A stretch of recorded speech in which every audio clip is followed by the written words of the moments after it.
இன்றைய ஆன்மீக தகவல்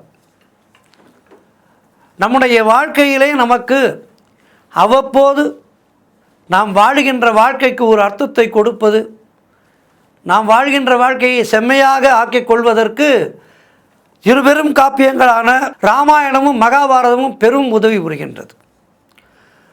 அதுபோல ஸ்ரீமத் பாகவதம், இந்த ஸ்ரீமத் பாகவதத்தை படிக்கும்போது பலவிதமான விஷயங்கள் நமக்கு புலப்படும். அப்படி ஸ்ரீமத் பாகவதத்திலே இருக்கின்ற ஒரு அருமையான விஷயத்தை தான் இன்றைய நாளிலே நாம் ஆன்மீக தகவலிலே பார்க்க இருக்கின்றோம்.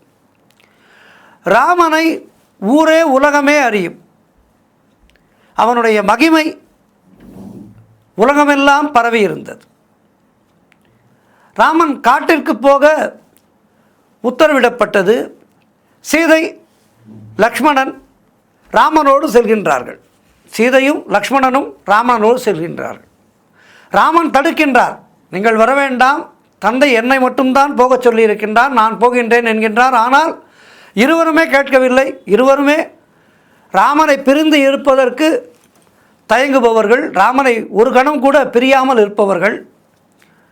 ஆகவே ராமனோடு சீதையும் லக்ஷ்மணனும் உடன் செல்கின்றார்கள். நடந்து செல்கின்றார்கள். கங்கை நதியை கடந்து அக்கறை செல்ல வேண்டும். அப்போது முதலாக குகன் ராமனை பார்க்கின்றான். ராமனை பற்றிய சகல விஷயங்களும் அவனுக்கு தெரியும். நாட்டை இழந்து தன் முன் இருக்கும் மரவுரி தரித்த ராமனை காண சகிக்காமல் கண்களிலே கண்ணீர் திரையிடுகின்றது குகனுக்கு. என்னால் உனக்கு என்ன உதவி செய்ய முடியும் ராமா என பக்தியோடு கேட்கின்றான் குகன். நான் கங்கையை கடந்து அக்கறை செல்ல வேண்டும் குகா, என்னை அக்கறைக்கு கொண்டு போய் விடு என சொல்கின்றார். அப்போது ஒரு படகு யாரையோ இறக்கி விட்டு புறப்பட தயாராகின்றது. கேவத் என்பவன் அதனுடைய ஓடக்காரன். குகன் அவனை அணுகி உன்னுடைய படகை இங்கே கொண்டு வா என சொன்னான். படகும் நெருங்கி வருகின்றது.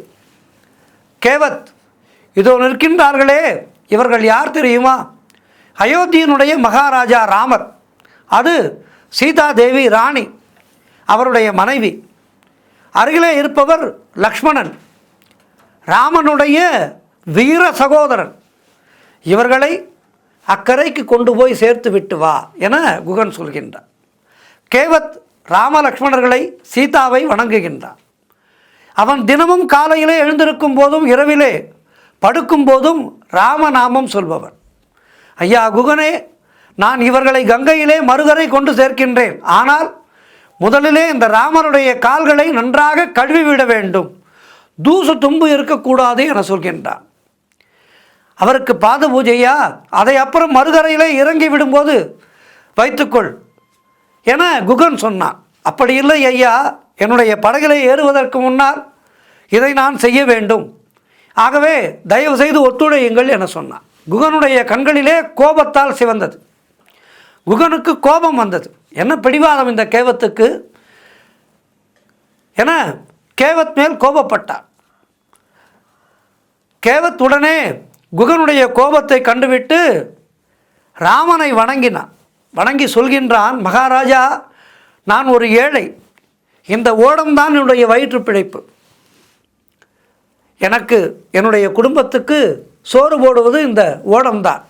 இதிலே கிடைக்கின்ற வருமானம்தான் என்னுடைய வாழ்க்கையை நடத்த உதவுகின்றது. வேறு படகுகள் கிடையாது, வாங்குவதற்கு வசதியும் கிடையாது. அப்படி இருக்கும்போது நான் உங்களை பற்றி நிறைய கேள்விப்பட்டிருக்கின்றேன். உங்களுடைய காலிலே உள்ள தூசி பட்டாலே கல்லும் பெண்ணாகின்றது.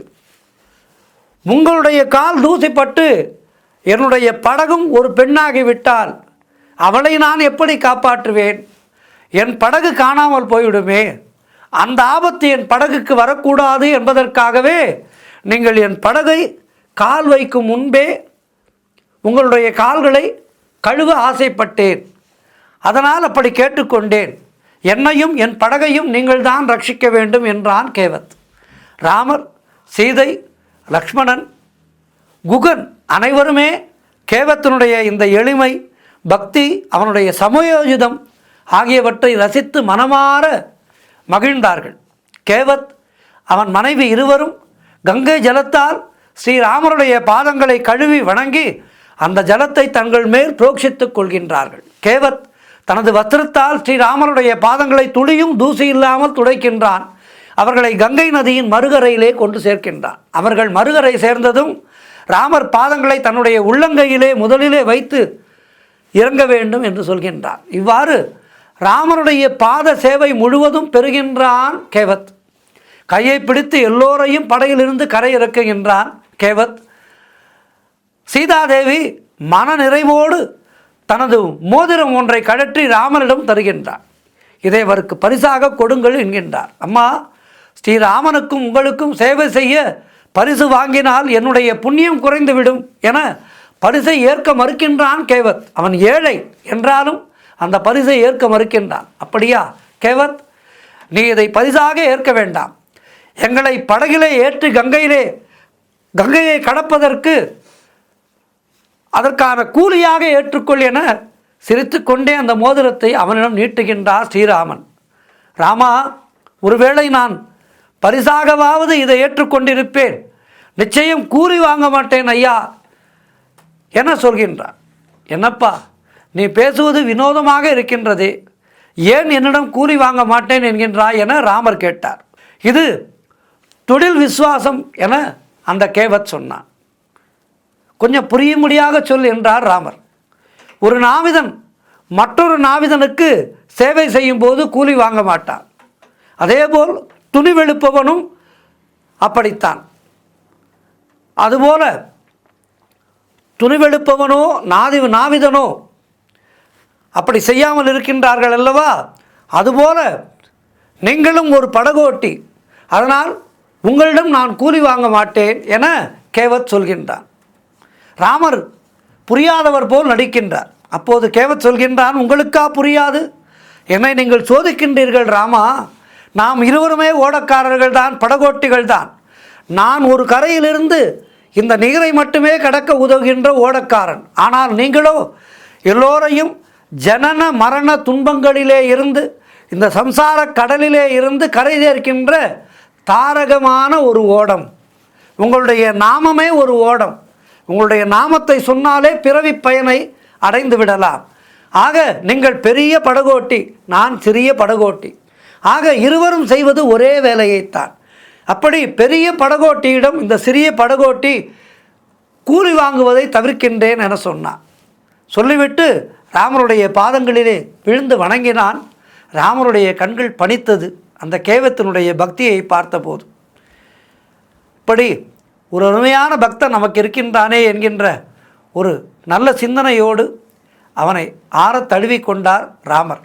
ஆக இப்படி நம்முடைய ராமாயணத்திலேயும் மகாபாரதத்திலேயும் எத்தனையோ விஷயங்கள், நல்ல விஷயங்கள் இருக்கின்றது. அவற்றையெல்லாம் படித்தாலே, புரிந்து கொண்டாலே நம்முடைய வாழ்க்கை செம்மையாகும்.